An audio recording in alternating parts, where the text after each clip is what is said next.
Thanks, Jen. In order for us to reopen businesses and the economy, health experts say that we need science and data. We need testing and contact tracing.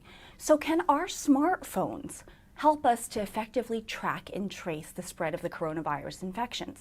Our next guest believes so. Micha Benoliel is the co-founder of the Coalition Network app. Welcome, Micha, to the show. Hi, Eileen. So Micha, tell us, let's just dive right in. Tell us, how does Coalition work?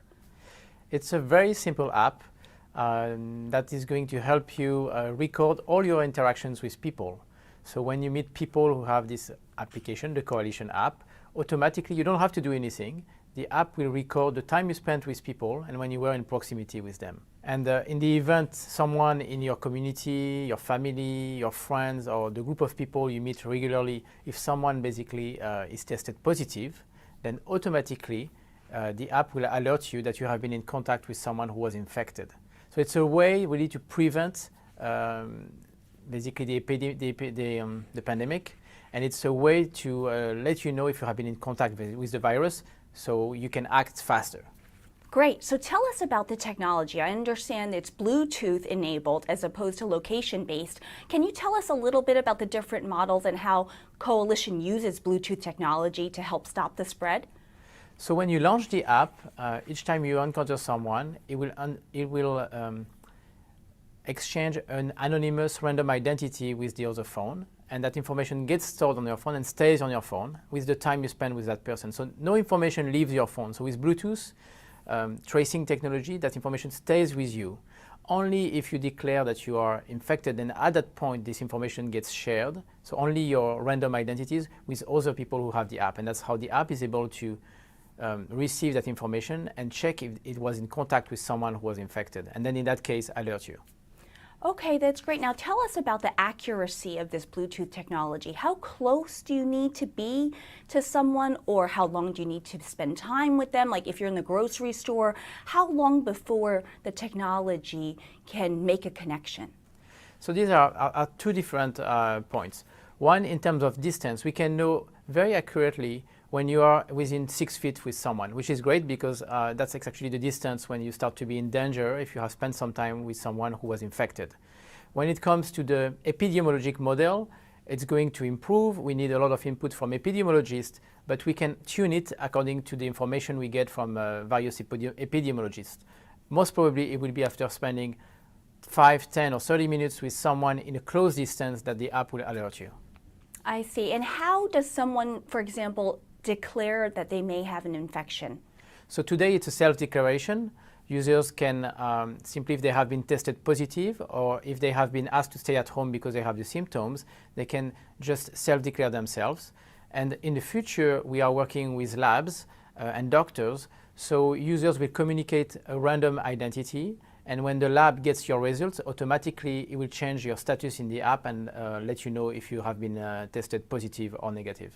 And that's so interesting. You've mentioned this a number of times. It's generating a random identity. Many people have privacy concerns about downloading an app and where is the data going. And so it's interesting you've mentioned these random identities. Does this mean that this is privacy by design?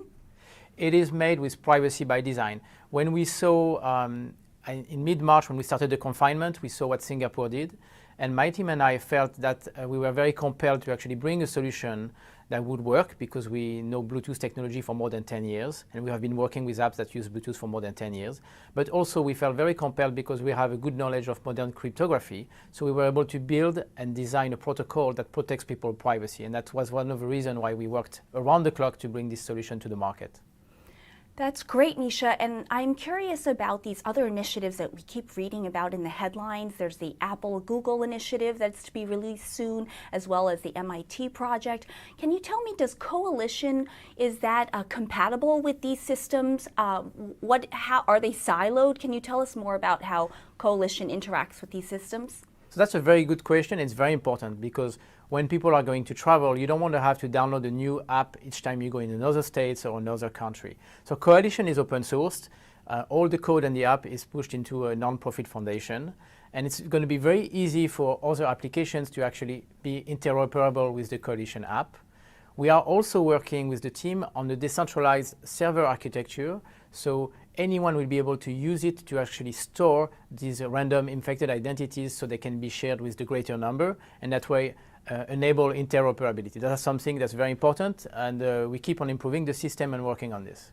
Okay, you mentioned interoperability a few times. Can you just define that for us, just because we are more, we may not know all of the technical terms? So that means that if two mobile applications from two different publishers are next to each other, you want these apps to be able to communicate with one another and be able to alert the other person in the event you get infected later. So it means compatible. It means that wherever you go with this application, with the Coalition app, then you will be able to be alerted if you have been in contact with people who were next to you, who were infected, even if they don't use Coalition app and use another app. And why is this so important, Micha? Why is it so important that we download a digital contact tracing app? So it's very, very important, because if you want to do a good job at tracing the COVID-19, in America, you will need to do 100 million tests a day. So it's practically impossible to do that. The big advantage is when you scale manual contact tracing with digital tracing, which is a way to actually scale this contact tracing effort. You can potentially reduce that number by a factor of 10. So we will need less than 10 million daily tests to do a good job. And that means that it starts to be more realistic. That's really fascinating, Micha. And I understand Coalition has been speaking with a number of cities and governments. Can you tell me more about your partnerships? Absolutely. So we are working with the city of Berkeley.